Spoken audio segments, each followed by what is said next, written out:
Mr. President, I'm delighted to welcome you, members of the Cabinet, members of Congress, and the other distinguished guests today to the National Geographic Society. We are honored to make the Society's headquarters available as a forum for the President to talk about the relationship between the United States and Asia. The National Geographic Society is the world's largest nonprofit educational scientific organization with 10 million members. Our official journal, the National Geographic magazine, goes to each member, is circulated in every country of the world, and is read by over 50 million people. Countless others enjoy our television programs, including the new National Geographic channel, which will be soon released in Asia. The Society's mission has been steadfast for 110 years, to increase and diffuse geographic knowledge. The Society truly covers the world and everything that is in it. Since 1888, National Geographic has reported comprehensively on Asia, from China's pandas to Mount Everest and the Trans-Siberian Railroad. National Geographic articles, books, television documentaries, and educational products have reflected the wonders of this great continent to the world. The Society finances a great deal of scientific field research. More than 6,000 grants have been made to date. Hundreds of projects have been supported throughout Asia. Mr. President, while you're in China, a Chinese scientist will be on the stage, and he will unveil remarkable new fossils found in Liaoning, a province in northeastern China, that clearly indicate birds and are related to dinosaurs. Details of this exciting discovery are being published in the next issue of the National Geographic magazine.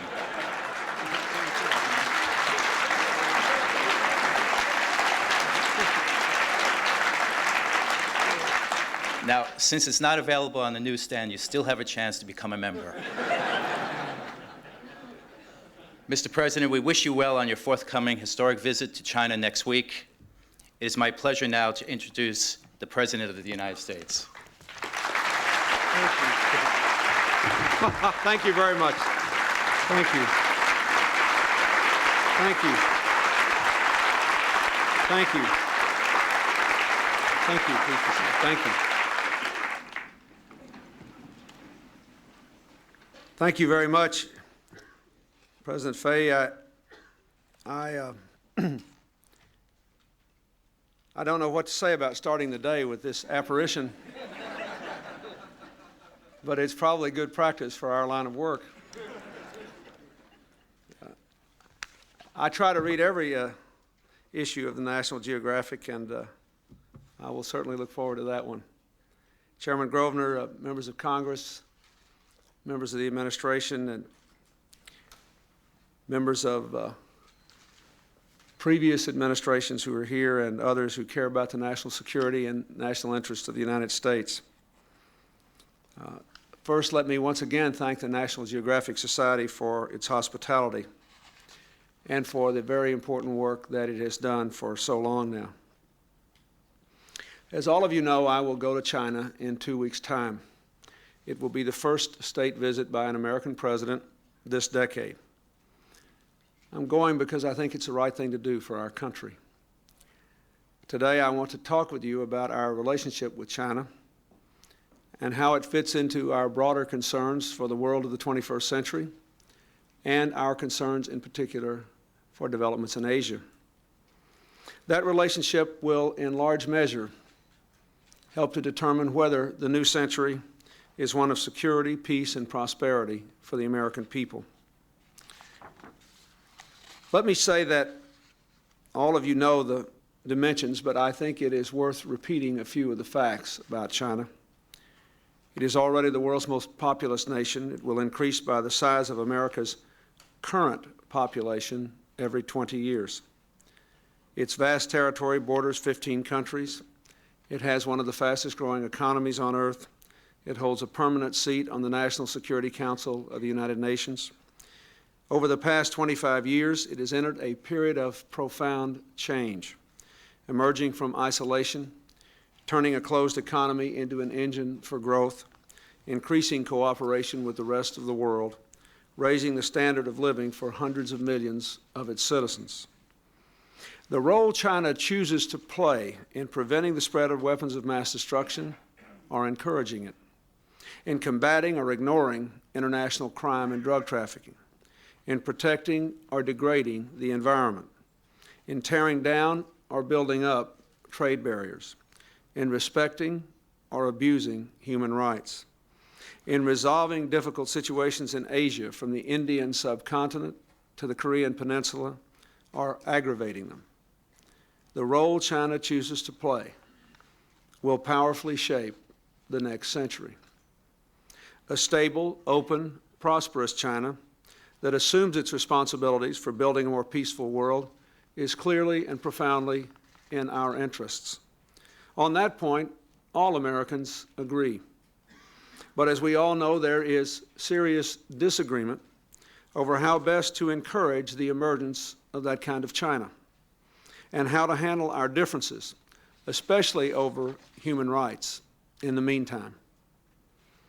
Some Americans believe we should try to isolate and contain China because of its undemocratic system and human rights violations, and in order to retard its capacity to become America's next great enemy. Some believe increased commercial dealings alone will inevitably lead to a more open, more democratic China. We have chosen a different course that I believe to be both principled and pragmatic, expanding our areas of cooperation with China while dealing forthrightly with our differences. This policy is supported by our key democratic allies in Asia, Japan, South Korea, Australia, Thailand, and the Philippines. It has recently been publicly endorsed by a number of distinguished religious leaders, including Reverend Billy Graham and the Dalai Lama.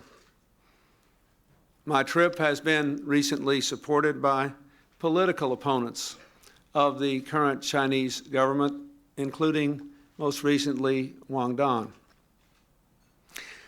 There is a reason for this. Seeking to isolate China is clearly unworkable. Even our friends and allies around the world do not support us, or would not support us in that. We would succeed instead in isolating ourselves and our own policy. Most important, choosing isolation over engagement would not make the world safer. It would make it more dangerous. It would undermine rather than strengthen our efforts to foster stability in Asia. It will eliminate, not facilitate, cooperation on issues relating to weapons of mass destruction. It would hinder, not help, the cause of democracy and human rights in China. It would set back, not step up, worldwide efforts to protect the environment. It would cut off, not open up, one of the world's most important markets. It would encourage the Chinese to turn inward and to act in opposition to our interests and values. Consider the areas that matter most to America's peace, prosperity, and security, and ask yourselves, would our interests and ideals be better served by advancing our work with or isolating ourselves from China? First, think about our interest in a stable Asia, an interest that China shares. The nuclear tests by India and Pakistan are a threat to the stability we seek. They risk a terrible outcome. A miscalculation between two adversaries with large armies would be bad. A miscalculation between two adversaries with nuclear weapons could be catastrophic. These tests were all the more unfortunate because they divert precious resources from countries with unlimited potential. India is a very great nation, soon to be not only the world's most populous democracy, but its most populous country. It is home to the world's largest middle class already, and a remarkable culture that taught the modern world the power of nonviolence. For 50 years, Pakistan has been a vibrant Islamic state and is today a robust democracy. It is important for the world to recognize the remarkable contributions both these countries have made and will continue to make to the community of nations if they can proceed along the path of peace. It is important for the world to recognize that both India and Pakistan have security concerns that are legitimate. But it is equally important for India and Pakistan to recognize that developing weapons of mass destruction is the wrong way to define their greatness, to protect their security, or to advance their concerns. I believe that we now have a self-defeating, dangerous, and costly course underway. I believe that this course, if continued, not moderated, and ultimately changed, will make both the people of India and the people of Pakistan poorer, not richer, and less, not more secure. Resolving this requires us to cooperate with China. Last week, China chaired a meeting of the permanent members of the UN Security Council to forge a common strategy for moving India and Pakistan back from the nuclear arms race edge. It has condemned both countries for conducting nuclear tests. It has joined us in urging them to conduct no more tests, to sign the Comprehensive Test Ban Treaty, to avoid deploying or testing missiles, to tone down the rhetoric, to work to resolve their differences, including over Kashmir, through dialogue. Because of its history with both countries, China must be a part of any ultimate resolution of this matter. On the Korean Peninsula, China has become a force for peace and stability, helping us to convince North Korea to freeze its dangerous nuclear program, playing a constructive role in the four-party peace talks. And China has been a helpful partner in international efforts to stabilize the Asian financial crisis. In resisting the temptation to devalue its currency, China has seen that its own interests lie in preventing another round of competitive devaluations that would have severely damaged prospects for regional recovery. It has also contributed to the rescue packages for affected economies. Now, for each of these problems, we should ask ourselves, are we better off working with China or without it? When I travel to China this month, I will work with President Zhang to advance our Asian security agenda, keeping the pressure on India and Pakistan to curb their nuclear arms race and to commence a dialogue, using the strength of our economies and our influence to bolster Asian economies battered by the economic crisis, and discussing steps we can take to advance peace and security on the Korean Peninsula. I will encourage President Zhang to pursue the cross-strait discussion the PRC recently resumed with Taiwan, and where we have already seen a reduction in tensions. Second, stopping the spread of nuclear, chemical, and biological weapons is clearly one of our most urgent security challenges. As a nuclear power with increasingly sophisticated industrial and technological capabilities, China can choose either to be a part of the problem or a part of the solution. For years, China stood outside the international arms control regimes. In the last decade, it has joined the Nuclear Non-Proliferation Treaty, the Chemical Weapons Convention, the Biological Weapons Convention, and the Comprehensive Test Ban Treaty, each with clear rules, reporting requirements, and inspection systems. In the past, China has been a major exporter of sophisticated weapons-related technologies. That is why in virtually all our high-level contacts with China's leadership, and in my summit meeting with President Zhang last October, non-proliferation has been high on the agenda.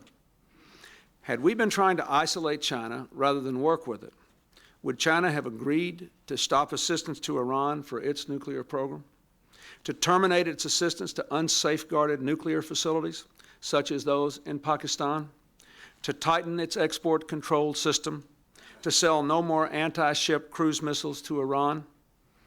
These vital decisions were all in our interests, and they clearly were the fruit of our engagement. I will continue to press China on proliferation. I will seek stronger controls on the sale of missiles, missile technology, dual-use products, and chemical and biological weapons. I will argue that it is in China's interest because the spread of weapons and technologies would increasingly destabilize areas near China's own borders. Third, the United States has a profound stake in combating international organized crime and drug trafficking. International criminal syndicates threaten to undermine confidence in new but fragile market democracies. They bilk people out of billions of dollars and bring violence and despair to our schools and neighborhoods.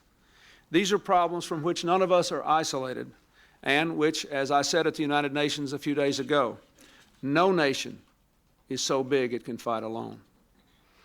With a landmass spanning from Russia in the north to Vietnam and Thailand in the south, from India and Pakistan in the west to Korea and Japan in the east, China has become a transshipment point for drugs and the proceeds of illegal activities. Last month, a special liaison group that President Jiang and I established brought together leading Chinese and American law enforcement officials to step up our cooperation against organized crime, alien smuggling, and counterfeiting. Next month, the Drug Enforcement Agency of the United States will open an office in Beijing. Here, too, pursuing practical cooperation with China is making a difference for America's future. Fourth, China and the United States share the same global environment, an interest in preserving it for this and future generations. China is experiencing an environmental crisis perhaps greater than any other nation in history at a comparable stage of its development. Every substantial body of water in China is polluted. In many places, water is in short supply. Respiratory illness is the #1 health problem for China's people because of air pollution. Early in the next century, China will surpass the United States as the world's largest emitter of greenhouse gases, which are dangerously warming our planet. This matters profoundly to the American people because what comes out of a smokestack or goes into a river in China can do grievous harm beyond its borders. It is a fool's errand to believe that we can deal with our present and future global environmental challenges without strong cooperation with China. A year ago, the Vice President launched a dialogue with the Chinese on the environment to help them pursue growth and protect the environment at the same time. I have to tell you that this is one of the central challenges we face. It's convincing all developing nations, but especially China and other very large ones, that it is actually possible to grow their economies in the 21st century without following the pattern of energy use and environmental damages that characterized economic growth in this century. And we need all the help we can to make that case. In Beijing, I will explore with President Jiang how American clean energy technology can help to improve air quality and bring electricity to more of China's rural residents. We will discuss innovative tools for financing clean energy development that were established under the Kyoto Climate Change Agreement. Fifth, America clearly benefits from an increasingly free, fair, and open global trading system. Over the past 6 years, trade has generated more than 1/3 of the remarkable economic growth we have enjoyed. If we are to continue generating 20% of the world's wealth with just 4% of its population, we must continue to trade with the other 96% of the people with whom we share this small planet. 1 in every 4 people is Chinese, and China boasts a growth rate that has averaged 10% for the past 20 years. Over the next 20 years, it is projected that the developing economies will grow at 3 times the rate of the already developed economies. It is manifestly, therefore, in our interest to bring the Chinese people more and more fully into the global trading system to get the benefits and share the responsibilities of emerging economic prosperity. Already, China is one of the fastest growing markets for our goods and services. As we look into the next century, it will clearly support hundreds of thousands of jobs all across our country. But access to China's markets also remains restricted for many of our companies and products. What is the best way to level the playing field? We could erect trade barriers. We could deny China the normal trading status we give to so many other countries with whom we have significant disagreements. But that would only penalize our consumers, invite retaliation from China on $13 billion in United States exports, and create a self-defeating cycle of protectionism that the world has seen before. Or we can continue to press China to open its markets, its goods markets, its services markets, its agricultural markets, as it engages in sweeping economic reform. We can work toward China's admission to the WTO on commercially meaningful terms, where it will be subject to international rules of free and fair trade. And we can renew normal trade treatment for China, as every president has done since 1980, strengthening instead of undermining our economic relationship. In each of these crucial areas, working with China is the best way to advance our interests. But we also know that how China evolves inside its borders will influence how it acts beyond them. We therefore have a profound interest in encouraging China to embrace the ideals upon which our nation was founded and which have now been universally embraced: the right to life, liberty, and the pursuit of happiness, to debate, dissent, associate, and worship without state interference. These ideas are now the birthright of people everywhere, a part of the Universal Declaration of Human Rights. They are part of the fabric of all truly free societies. We have a fundamental difference with China's leadership over this. The question we Americans must answer is not whether we support human rights in China. Surely all of us do. But rather, what is the best way to advance them? By integrating China into the community of nations and the global economy, helping its leadership understand that greater freedom profoundly serves China's interests, and standing up for our principles, we can most effectively serve the cause of democracy and human rights within China. Over time, the more we bring China into the world, the more the world will bring freedom to China. China's remarkable economic growth is making China more and more dependent on other nations for investment, for markets, for energy, for ideas. These ties increase the need for the stronger rule of law, openness, and accountability. And they carry with them powerful agents of change: fax machines and photocopiers, computers, and the internet. Over the past decade, the number of mobile phones has jumped from 50,000 to more than 13 million in China. And China is heading from about 400,000 internet accounts last year to more than 20 million early in the next century. Already 1 in 5 residents in Beijing has access to satellite transmissions. Some of the American satellites China sends into space beam CNN and other independent sources of news and ideas into China. The licensing of American commercial satellite launches on Chinese rockets was approved by President Reagan, begun by President Bush, continued under my administration, for the simple reason that the demand for American satellites far outstrips America's launch capacity, and because others, including Russian and European nations, can do this job at much less cost. It is important for every American to understand that there are strict safeguards, including a Department of Defense plan for each launch, to prevent any assistance to China's missile programs. Licensing these launches allows us to meet the demand for American satellites and helps people on every continent share ideas, information, and images through television, cell phones, and pagers. In the case of China, the policy also furthers our efforts to stop the spread of missile technology by providing China incentives to observe non-proliferation agreements. This policy clearly has served our national interests. Over time, I believe China's leaders must accept freedom's progress, because China can only reach its full potential if its people are free to reach theirs.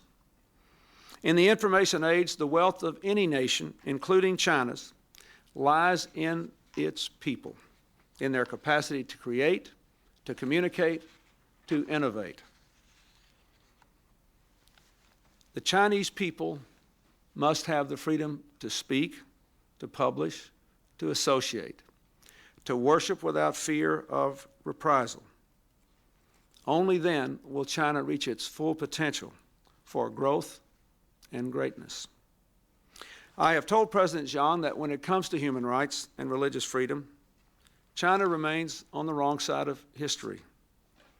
Unlike some, I do not believe increased commercial dealings alone will inevitably lead to greater openness and freedom.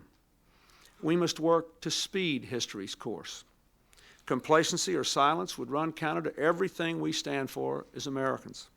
It would deny those fighting for human rights and religious freedom inside China the outside support that is a source of strength and comfort. Indeed, one of the most important benefits of our engagement with China is that it gives us an effective means to urge China's leaders, publicly and privately, to change course.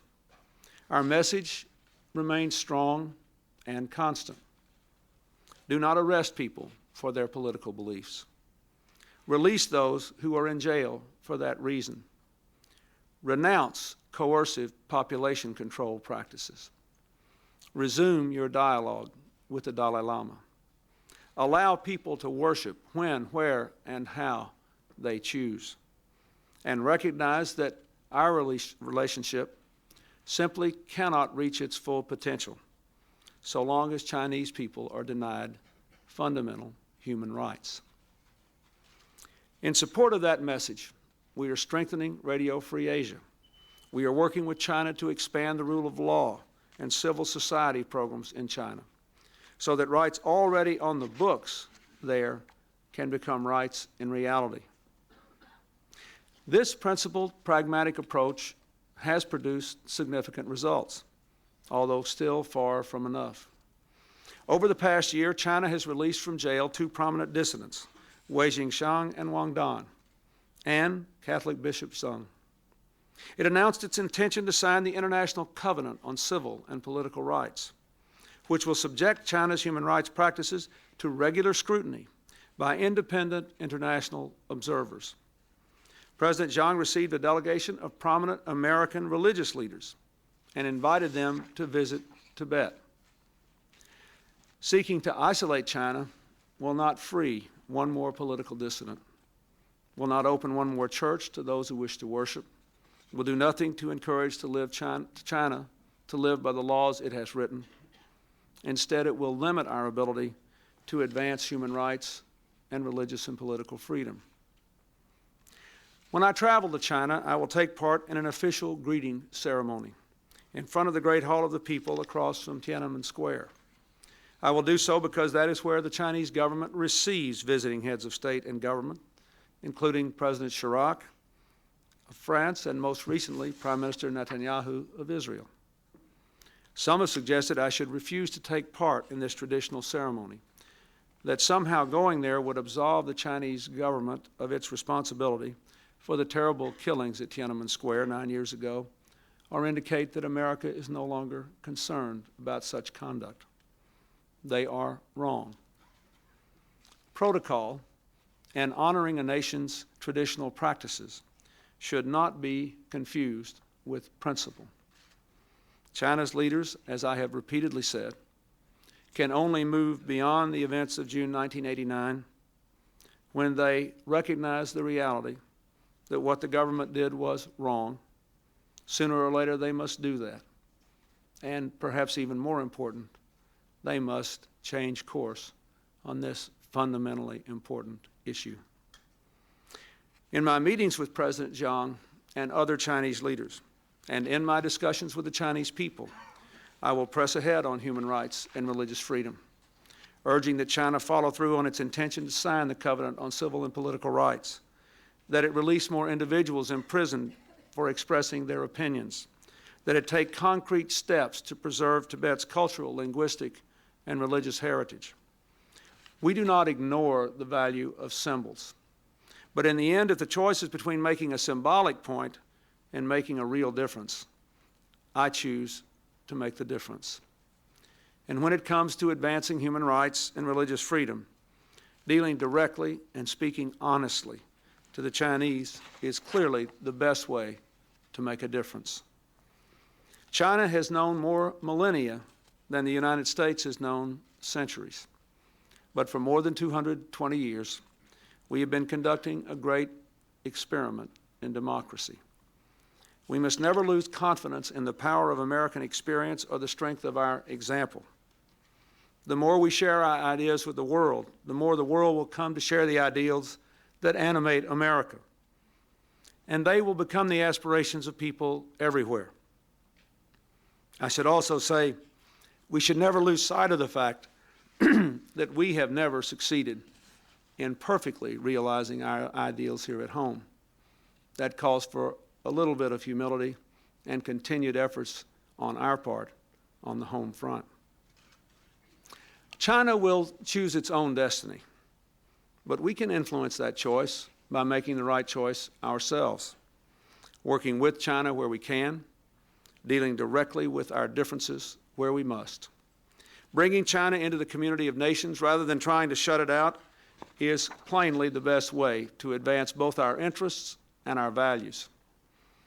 It is the best way to encourage China to follow the path of stability, openness, non-aggression, to embrace free markets, political pluralism, the rule of law, to join us in building a stable international order where free people can make the most of their lives and give vent to their children's dreams.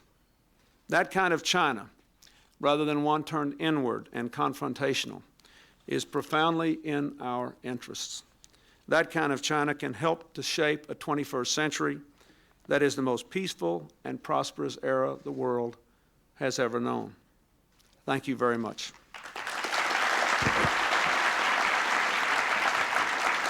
Thank you. Thank you.